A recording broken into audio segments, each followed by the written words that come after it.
Students, हम लोग question number 3 के सवालों को सॉल्व करने वाले हैं। तो आप लोग क्वेश्चन नंबर 3 को देखिए, इसमें क्या कहा जा रहा है। निम्नलिखित व्यंजकों में पदों के संख्यात्मक गुणांकों जो अचर ना हो की पहचान कीजिए। यानी कि हमसे क्या कह रहा है, हमें जो भी पद हैं उनके संख्यात्मक गुणांकों की पहचान करनी है जो अचर ना हो। ठीक है, अब जैसे आप लोग फर्स्ट नंबर में ध्यान से देखिए।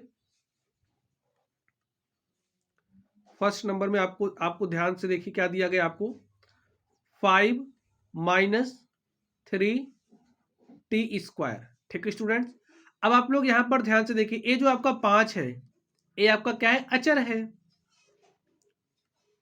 तो जो हमारा अचर पद है उसको छोड़ देना है, चर वाले पर आप ध्यान से देखिए। ये हमारा क्या है, देखिए ये जो हमारा बीजीय व्यंजक है इसमें ये क्या है, टीचर है और 3 अचर है। तो हमें इसमें बताना है, ठीक है, इसी को लेना है।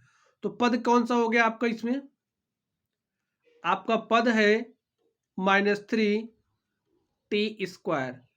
अब ये जो आपका पद है इस पद का संख्यात्मक गुणांक क्या है, यहां पर ध्यान से देखिए। t² का गुणांक क्या है, -3। तो लिख दीजिए संख्यात्मक गुणांक, संख्यात्मक गुणांक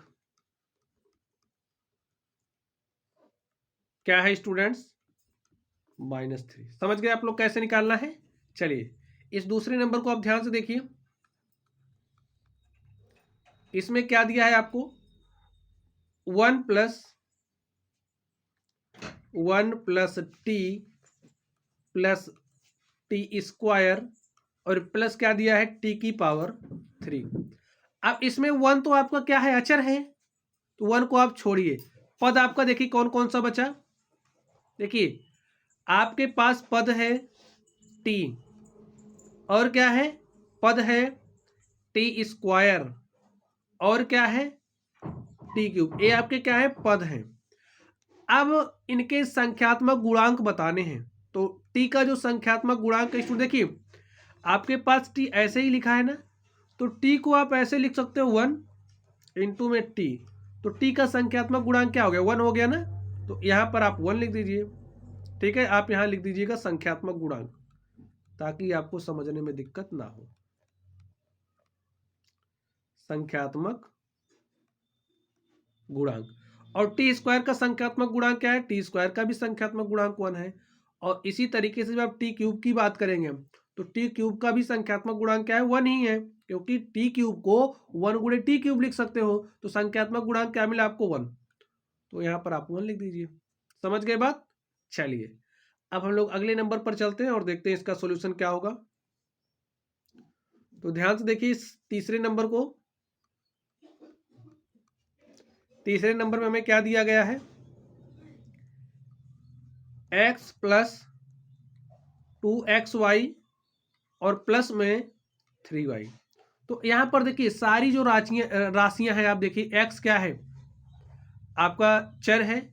यहां पर भी ये जो बीजीय व्यंजक आपका क्या है, चर है xy।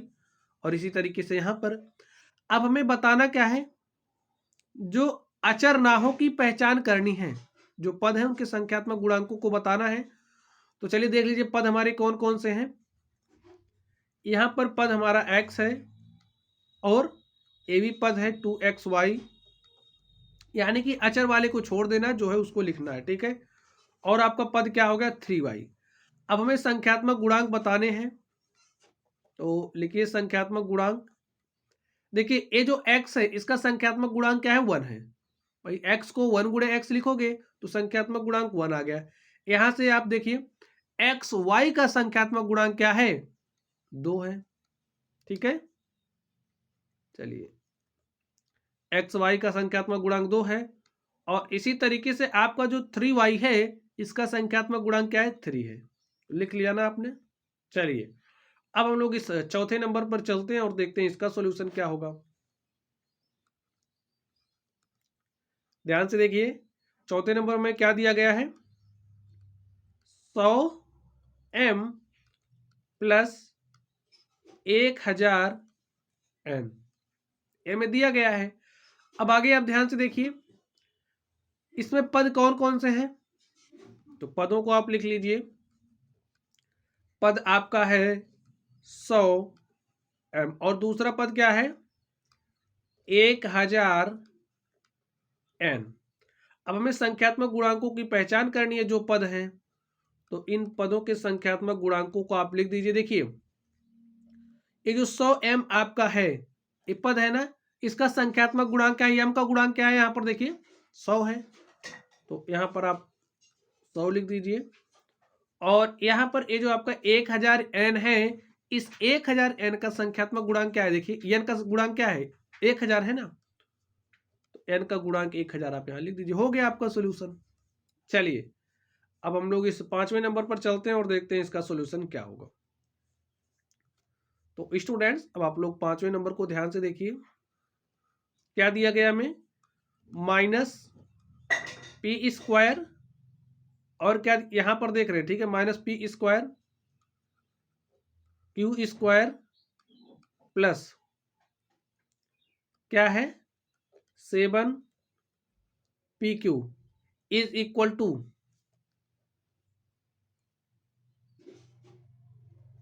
ध्यान से देखिए इसमें पद कौन कौन से हैं, पद देख करके बताइए।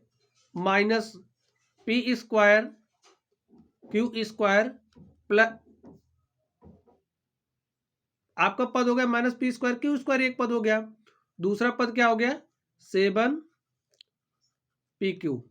अब हमें संख्यात्मक गुणांक बताने हैं जो पद हैं, तो पदों का संख्यात्मक गुणांक बता दीजिए। देखिए यहां पर आपके पास -p² q² है, तो ये जो p² q² है इसका संख्यात्मक गुणांक क्या होगा, जो आपका p² q² है इसको आप कैसे लिख सकते हो देख करके बताइए। -1 गुणे में p² q², तो यहां पर p² q² का गुणांक क्या हो गया -1। यहां पर देखिए pq का गुणांक क्या होगा 7। ठीक है, हो गया हमारा 5th नंबर का सोल्यूशन। चलिए हम लोग अगले नंबर पर चलते हैं और देखते हैं इसका सोल्यूशन क्या होगा। तो 6ठे नंबर को आप ध्यान से देखिए, क्या दिया गया हमें 1.2a। अब आप लोग डायरेक्टली लिख सकते हो, ठीक है, यहीं से लिख दें। चलिए ये जो आपका है इसमें पद देखिए कौन कौन है, आपका पद है 1.2a और दूसरा पद कौन सा है 0.8b। संख्यात्मक गुणांक कौन कौन से हैं,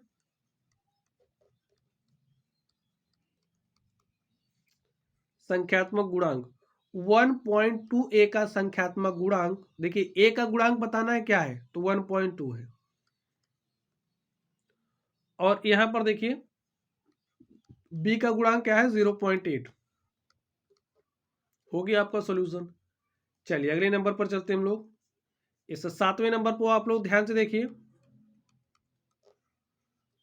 क्या है आपके पास, देखिए पद क्या है 3.14r², इसमें एक ही पद है, ठीक है, तो पद हो गया है 3.14r² और संख्यात्मक गुणांक क्या हो गया इस पद का,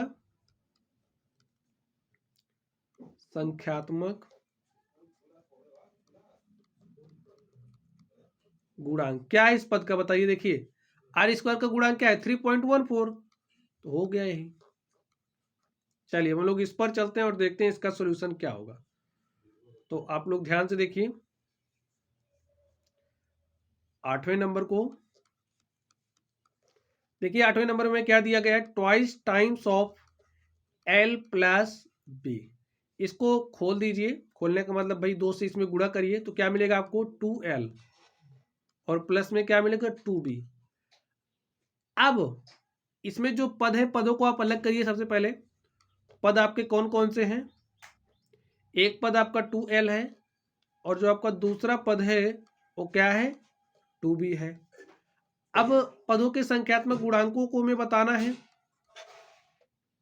तो कौन कौन से हो जाएंगे। देखिए ये जो l है इस l का गुणांक क्या है 2 है, l का गुणांक 2 हो गया। यहाँ पर ये जो आप b देख रहे हो b का गुणांक क्या है 2 है, तो 2 हो गया, ये आपका आंसर हो गया।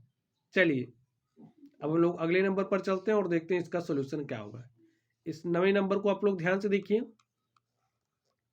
इसमें मैं क्या दिया है 0.1 वाई प्लस 0.01 वाई स्क्वायर। अब पद कौन कौन से हैं? एक पद है हमारा 0.1 वाई और जो हमारा दूसरा पद है वो है 0.01 वाई स्क्वायर। ठीक है, ये पद हो गए। अब इसका संख्यात्मक गुणांक, जो पद है उनके संख्यात्मक गुणांकों को बता दीजिए। देखिए 0.1 वाई, इसको 0.1 गुणे में वाई लिख सकते हो, तो वाई का गुणांक क्या होगा? 0.1। इसी तरीके से ये जो वाई स्क्वायर है इसका गुणांक क्या होगा? 0.01। यही आपका आंसर हो गया। तो स्टूडेंट इस तरीके से जो हमारा क्वेश्चन नंबर 3 था हमने इसको सॉल्व कर लिया है। तो चलिए आप लोग पढ़ते रहिए। Thank you.